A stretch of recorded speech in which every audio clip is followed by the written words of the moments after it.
नमस्कार, बहुत स्वागत है आपका। मैं हूं आपके साथ सुमित झा। आप देख रहे हैं रिपब्लिक भारत। आपको दिखाएंगे इस बुलेटिन में दिन भर की तमाम अहम और बड़ी खबरें।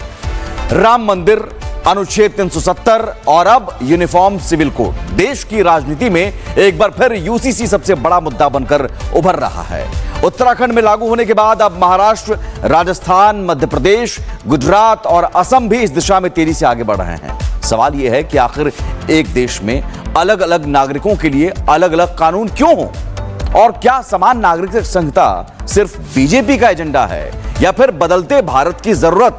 और अगर यूसीसी महिलाओं को बराबरी और न्याय देने का दावा करता है तो फिर इसका विरोध आखिर क्यों हो रहा है? रिपोर्ट देखिए।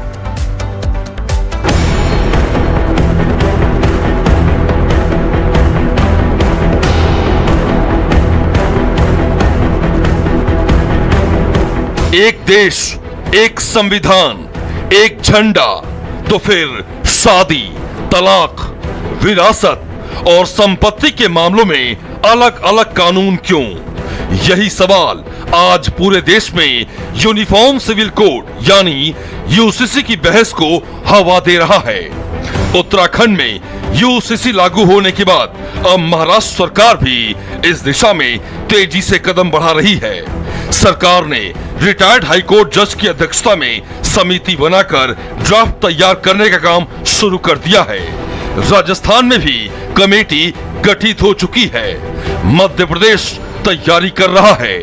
गुजरात और असम भी इस दिशा में आगे बढ़ चुके हैं। यानी आने वाले दिनों में देश के कई राज्यों में यूसीसी बड़ा राजनीतिक और सामाजिक बदलाव लेकर आ सकता है। सामने वाले जो मेंबर्स थे वो भूल गए कि वो संविधान को चुन के आए हैं। कुरान पे हाथ लगा के या तो मदरसा में बैठे नहीं है, विधानसभा में बैठे हैं। माहौल तो मदरसा का ही बना के रख दिया था, उधर पाकिस्तान का ही बना के रख दिया था। दरअसल यूसीसी का मतलब है धर्म के आधार पर अलग अलग व्यक्तिगत कानूनों की जगह सभी नागरिकों के लिए एक समान कानून, चाहे कोई हिंदू हो, मुस्लिम हो, सिख, ईसाई या किसी भी धर्म का अनुयायी। शादी, तलाक, गोद लेने, संपत्ति और उत्तराधिकार जैसे मामलों में नियम एक जैसे हों।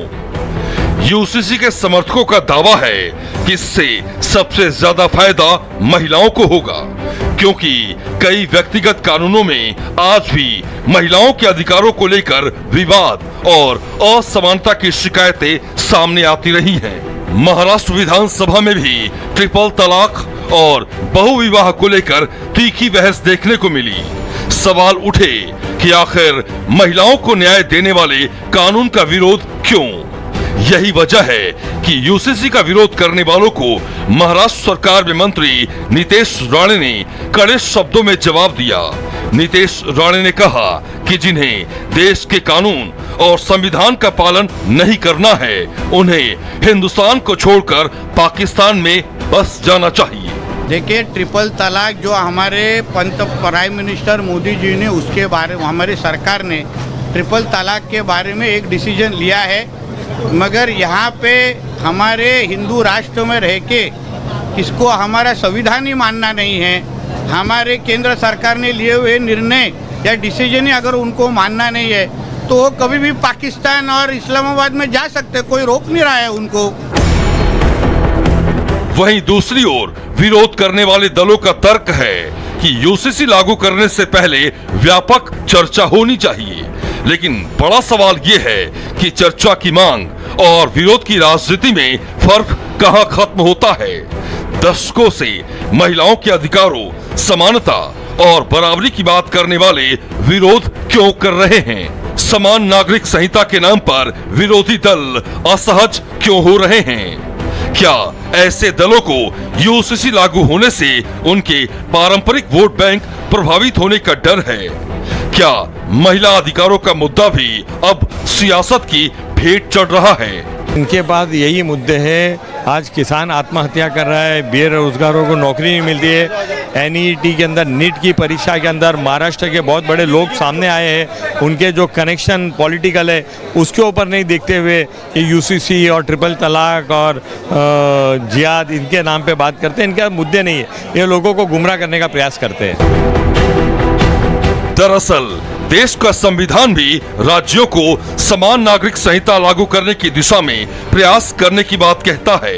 यानी यूसीसी कोई अचानक आया राजनीतिक विचार नहीं है, बल्कि संविधान निर्माताओं की उस सोच का हिस्सा है जिसमें सभी नागरिकों को समान अधिकार, समान कानूनी व्यवस्था देने की कल्पना की गई थी। यही वजह है कि समर्थक इसे किसी राजनीतिक दल का एजेंडा नहीं, बल्कि संवैधानिक और सामाजिक जरूरत बता रहे हैं। कॉमन सिविल कोड आना चाहिए, ये मेरी पहले दिन से मांग है।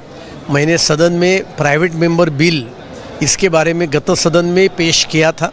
इस बार भी वो प्राइवेट मेंबर बिल चर्चा में आएगा और मुझे इस बात की खुशी है कि आज राज्य सरकार ने एक दूसरे प्रश्न के जवाब में ये कह दिया कि राज्य सरकार इसके बारे में सकारात्मक है। सवाल सिर्फ इतना नहीं है कि यूसीसी लागू होगा या नहीं, सवाल ये भी है कि आखिर समानता के सिद्धांत पर आधारित कानून का विरोध क्यों हो रहा है। अगर देश में सभी नागरिक समान हैं, तो कानून भी समान क्यों न हो। अगर महिलाओं को बराबरी का अधिकार मिलना चाहिए, तो फिर असमानता क्यों बनी रहे। और अगर संविधान सर्वोपरि है, तो फिर यूसीसी को लेकर राजनीतिक हिचकिचाहट क्यों है। देश बदल रहा है, राज्य बदल रहे हैं और अब कानून बदलने की तैयारी हो रही है। लेकिन क्या राजनीति भी बदलेगी या फिर यूसीसी पर भी वही पुरानी वोट बैंक वाली लड़ाई जारी रहेगी। यानी आने वाले समय में यूसीसी सिर्फ एक कानूनी बहस नहीं, बल्कि देश की सबसे बड़ी राजनीतिक और सामाजिक बहस बनने जा रहा है।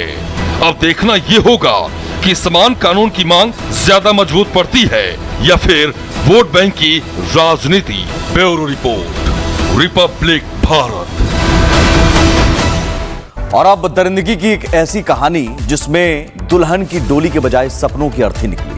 हाथों में मेहंदी थी, आंखों में नए जीवन के सपने थे, घर में शहनाइयां गूंज रही थी, लेकिन कुछ दरिंदों ने ऐसी साजिश रची कि दुल्हन के अरमान चकनाचूर हो गए। जो लड़की थोड़ी देर पहले दुल्हन के लिबास में थी, वो कुछ ही घंटों बाद अस्पताल के बिस्तर पर जिंदगी और मौत के बीच जूझ रही थी। आरोप है कि हथियार के दम पर पहले उसकी जिंदगी को बर्बाद किया गया और फिर शादी के मंडप तक पहुंचकर उसके सपनों की अर्थी निकाल दी गई। सवाल है कि आखिर ऐसी दरिंदगी करने वालों को कानून कब और कैसी सजा देगा। पूरी खबर इस रिपोर्ट में देखिए।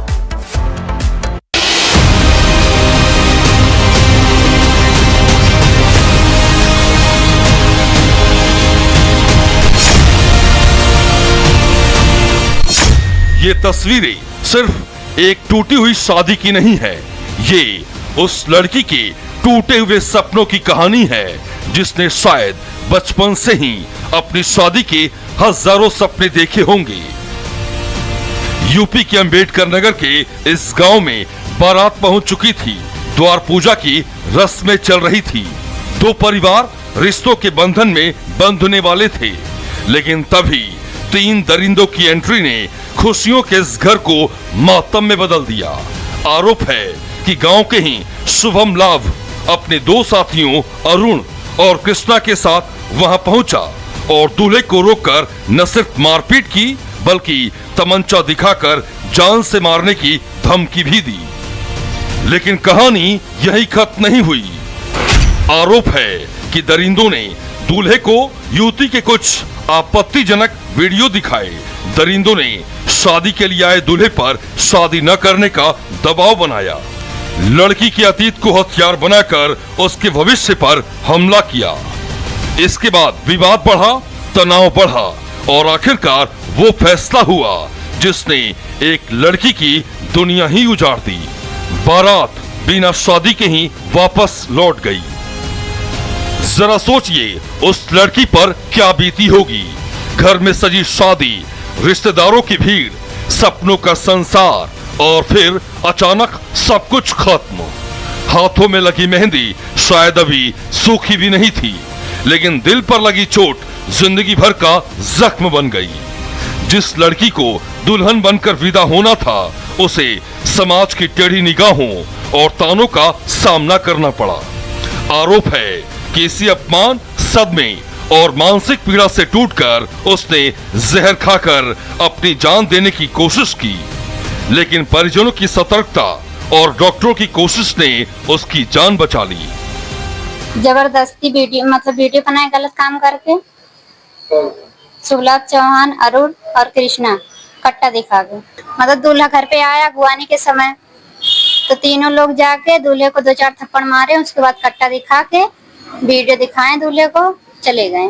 बारात लौट गई पूरा। पीड़िता का आरोप और भी गंभीर है। पीड़िता का आरोप है कि मुख्य आरोपी और उसके साथियों ने पहले हथियार के बल पर उसकी अस्मत लूटी थी, फिर उसकी आपत्तिजनक वीडियो बनाकर उसे ब्लैकमेल किया था और किसी को बताने पर पूरे परिवार को जान से मारने की धमकी दी थी।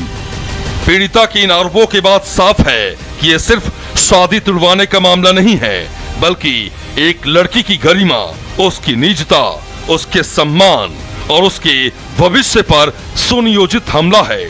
सवाल ये भी है कि आखिर कब तक कुछ दबंग और अपराधी किसी लड़की की जिंदगी को अपनी जागीर समझते रहेंगे।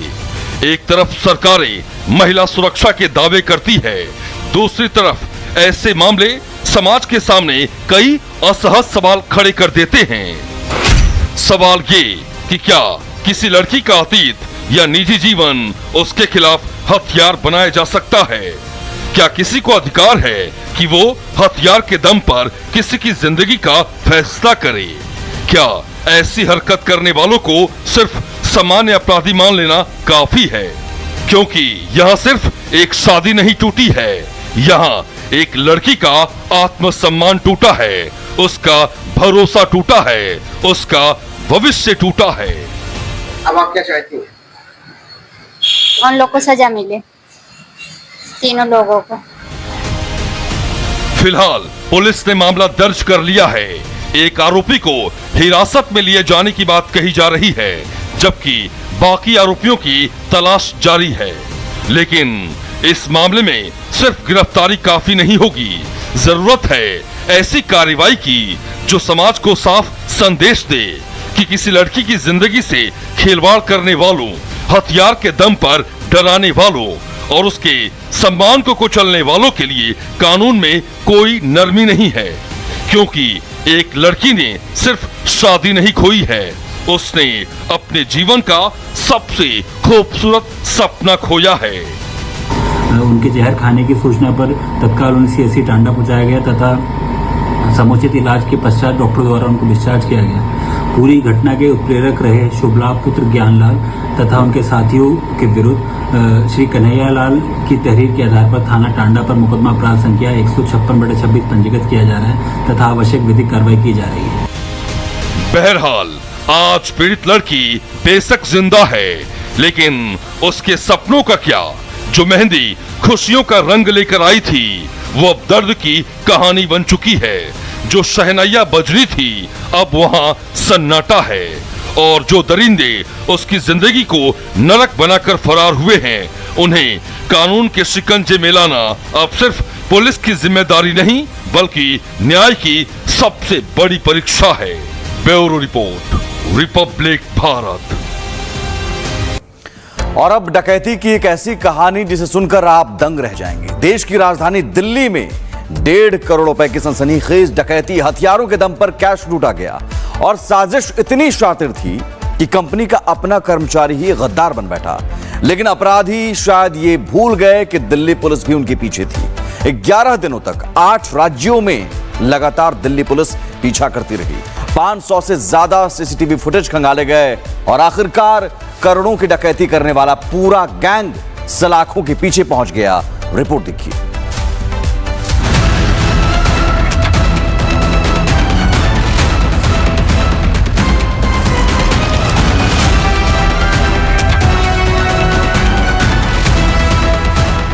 तारीख 10 जून, दिल्ली का जखीरा फ्लाईओवर, 2 लोग स्कूटी पर सवार, 2 बैगों में करीब 1.5 करोड़ रुपए नकद।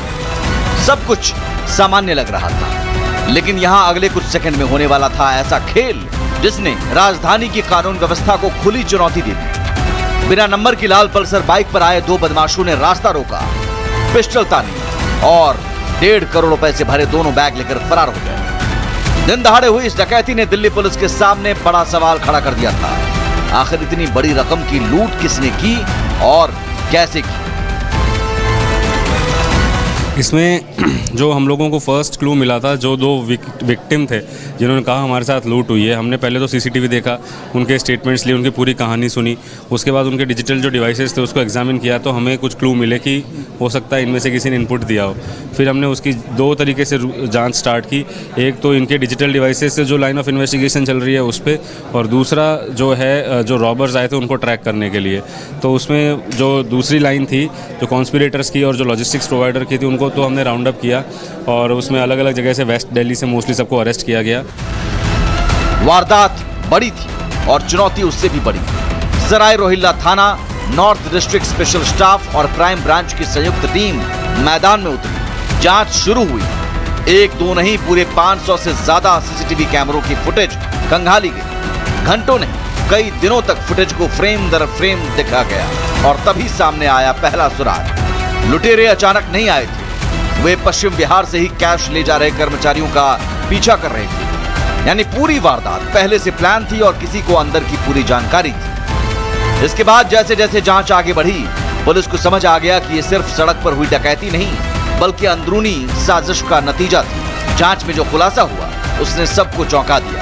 कंपनी में काम करने वाला कर्मचारी करण, जिसे कैश की पूरी जानकारी थी, वही इस पूरी डकैती का मास्टरमाइंड निकला। पुलिस के मुताबिक करण लगातार अपने साथियों को लाइव लोकेशन भेज रहा था, कहां से कैश निकला, किस रास्ते जा रहा है और किस वक्त जखीरा फ्लाईओवर पहुंचेगा। हर जानकारी लुटेरों तक पहुंच रही थी। यानी जिस कंपनी ने भरोसा किया, उसी कंपनी के कर्मचारी ने करोड़ों की लूट की पटकथा लिखी। जो मौका वारदात है उससे पहले एक लोकेशन पे इन्होंने व्हीकल्स को चेंज किया है और व्हीकल्स को बाद में भी चेंज किया है। जो बाइक है वो सेकंड हैंड परचेज है, उसमें नंबर प्लेट भी नहीं है और इसको इन्होंने इस तरीके से पूरा वो कंफ्यूज करने की कोशिश करी कि पूरी इन्वेस्टिगेशन के अंदर पुलिस जो है वो कंफ्यूज हो जाए, थोड़ा टाइम बाद इंटरेस्ट लूज कर दे। लेकिन अपराधी चाहे कितने भी चालाक क्यों ना हो, एक न एक गलती जरूर करते हैं और यही गलती इस गैंग ने भी की। सबसे पहले पुलिस के हत्थे चढ़े 2 नाबालिग जो वारदात में इस्तेमाल स्कूटी और मोटरसाइकिल से जुड़े थे। पूछताछ शुरू हुई और फिर खुलती चली गई पूरी साजिश की परतें। वीरेश उर्फ वीरू, मनप्रीत उर्फ ट्विंकल, करण और फिर चरणजीत सिंह एक एक कर पुलिस की गिरफ्त में आते गए। पुलिस ने इनके ठिकानों पर दबिश दी और लाखों रुपए बरामद कर लिए। लेकिन कहानी अभी बाकी थी, क्योंकि गैंग के 2 सबसे बड़े खिलाड़ी अब भी फरार थे, विक्की उर्फ गंजा और धीर सिंह। ये दोनों सिर्फ फरार नहीं हुए थे, बल्कि पुलिस को चकमा देने के लिए लगातार राज्य बदल रहे थे।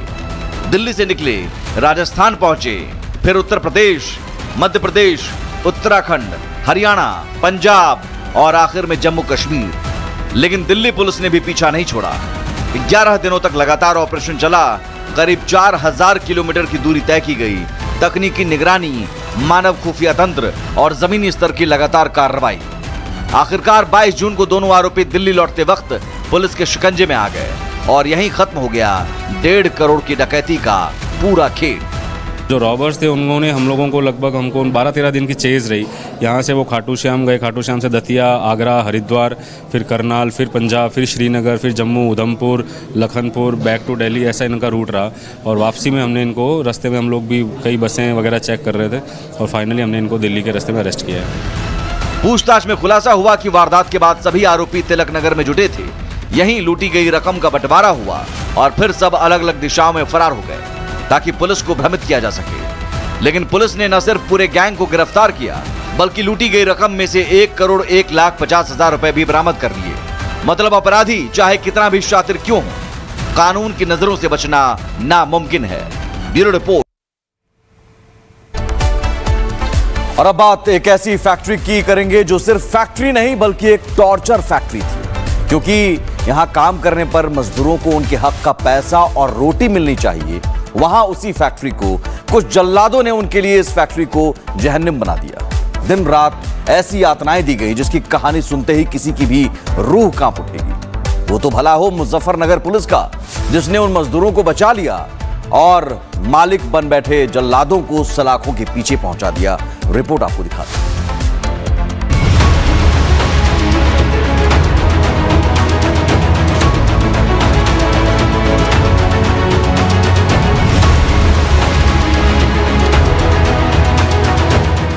एक ऐसी टॉर्चर फैक्ट्री जिसकी कहानी सुनकर आपकी रूह कांप उठेगी।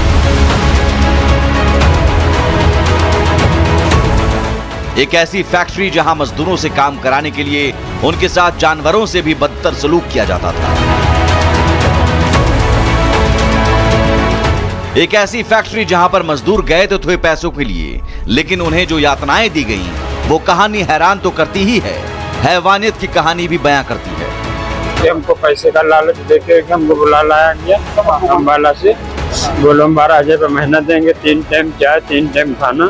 ना यहाँ चाय मिलता था ना खाना मिलता, चोकर की रोटी मिलती 24 घंटा बाद, वो भी नमक रोटी मिलती। ये दर्दनाक कहानी सुनकर किसी का भी दिल दहल जाए। 1.5 साल से अमानवीय यातनाएं झेल रहे 12 मजदूरों की सिर्फ कहानी नहीं है, ये हकीकत है उन मजदूरों के लिए जिनके लिए सिर्फ फैक्ट्री नहीं थी, ये टॉर्चर फैक्ट्री किसी जेल से कम नहीं थी, जहां उनसे इंसानों जैसा नहीं बल्कि गुलामों जैसा व्यवहार किया जाता था।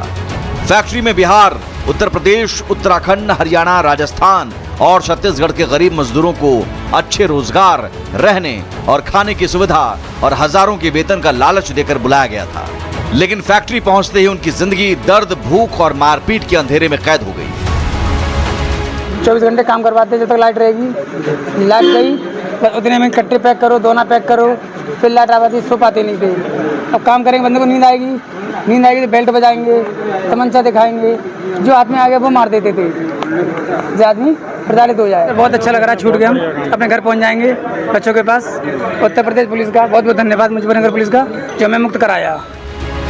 पीड़ित मजदूरों ने बताया कि उनसे दिन रात काम कराया जाता था, लेकिन मेहनताना के नाम पर सिर्फ मार और अत्याचार के सिवा कुछ नहीं मिलता था। खाने के नाम पर सिर्फ सूखी रोटी, नमक और लाल मिर्च दे दी जाती थी, और अगर कोई गलती से अपने खून पसीने का मेहनताना मांग ले या फिर घर जाने की बात करता तो उसे लोहे की रॉड और डंडों से बेरहमी से पीटा जाता था। यहाँ तक कि बीमार होने पर भी इलाज की कोई व्यवस्था सुविधा नहीं थी। कुछ पीड़ित नाबालिग भी बताए गए हैं। मजदूरों का आरोप है कि अगर कोई फैक्ट्री से भागने की कोशिश करता था तो फैक्ट्री मालिक उस पर अपना पालतू पिटबुल कुत्ता छोड़ देता था। यानी इन मजदूरों के लिए ये फैक्ट्री किसी जहन्नम से कम नहीं थी। डर और अत्याचार के इस माहौल में मजदूरों की जिंदगी पूरी तरह कैद होकर रह गई थी। उम्मीद की किरण तब जगी जब किसी तरह एक मजदूर वहां से भाग निकलने में कामयाब हुआ और उसने पुलिस तक पूरी कहानी पहुंचाई, जिसके बाद पुलिस एक्शन में आई। एक सूचना मिली थी पुलिस को, उसके आधार पर लेबर कमिश्नर तथा एसपी आर्य के नेतृत्व में सीओ फुगाना इस पर रेड देते हैं। मजिस्ट्रेट की उपस्थिति में मांडी गांव में, थाना तितावी में, उसमें एक फैक्ट्री से, जो दोना बनाने की फैक्ट्री होती है, उसमें से 12 लोग मुक्त कराए गए हैं जिनके शरीर पर गंभीर चोट के निशान हैं, तथा जब उनको मुक्त कराया गया तो उनसे पूछताछ की गई तो उन्होंने बताया कि इस तरह से उनको 1.5 से 2 साल से वहां पर बंधक बनाया गया है। मंगलवार को वरिष्ठ पुलिस अधीक्षक संजय कुमार वर्मा ने सभी आजाद कराए गए मजदूरों को फूल माला पहनाकर सम्मान पूर्वक उनके घरों के लिए रवाना किया। और खास और अहम बात यह है कि सिर्फ एक पुलिस कार्रवाई नहीं, बल्कि उन 12 परिवारों की उम्मीदों को वापस लौटाने का काम है जिन मजदूरों ने 1.5 साल तक भूख, मारपीट और कैद जैसी जिंदगी झेली। उनके लिए मुजफ्फरनगर पुलिस किसी फरिश्ते से कम साबित नहीं हुई, क्योंकि अगर समय रहते ये कार्रवाई ना होती तो न जाने इन मजदूरों का भविष्य क्या होता। कितने दिनों, महीनों और सालों तक ये मजदूर इसी तरह दर्द और यातनाएं झेलते रहे। लेकिन पुलिस की इस कार्रवाई ने साबित कर दिया कि कानून के हाथ अत्याचारियों तक जरूर पहुंचते हैं और पीड़ितों को न्याय दिलाने का हर संभव प्रयास किया जाता है। थोड़ी देरी हो सकती है, लेकिन कानून के दरवाजे पर पहुंचे पीड़ित के लिए देर है, अंधेर नहीं। जो 2 लोग गिरफ्तार किए गए हैं, ये शिवा त्यागी और प्रदीप बालियान, जिसमें ये लोग विभिन्न प्रकार के रेलवे स्टेशन और वहां पर इनके संपर्क होते थे, उनके माध्यम से ये लोग उसको लालच देकर लाते थे। पुलिस को टिप ऑफ मिला था जिसके आधार पर इस तरह की रेड की कार्रवाई मजिस्ट्रेट की उपस्थिति में कराई गई थी। पिटबुल डॉग रखते हैं ताकि इनको प्रताड़ित कर सके उनके माध्यम से, साथ ही साथ लोहे के कुछ इंस्ट्रूमेंट रखते हैं, गर्म करके उसको प्रताड़ित कर रहे थे। साथ ही साथ ये जो फैन बेल्ट होता है कोड़े के रूप में, उसका इस्तेमाल करते थे मारने के लिए। इनकी बॉडीज पे काफी निशान, इनका मेडिकल कराया गया है, काफी गंभीर चोटें, कई के रिब्स टूटे हुए हैं। फिलहाल पुलिस ने मौके से फैक्ट्री मालिक अंकित बालियान के पिता प्रदीप बालियान और सुपरवाइजर शिवा त्यागी को गिरफ्तार कर लिया है और तमाम धाराओं में मुकदमा भी दर्ज कर लिया है। लेकिन ये कहानी सवाल उठाती है कि क्या इस दौर में भी ऐसे जल्लाद मौजूद हैं जो मजदूरों से जानवरों जैसा व्यवहार करते हैं, और अगर हैं तो उनसे न सिर्फ इन गरीब मजदूरों को सावधान रहने की जरूरत है, बल्कि समाज को भी इन जैसे दरिंदों की पहचान करना जरूरी है। Bureau report, Republic Bharat.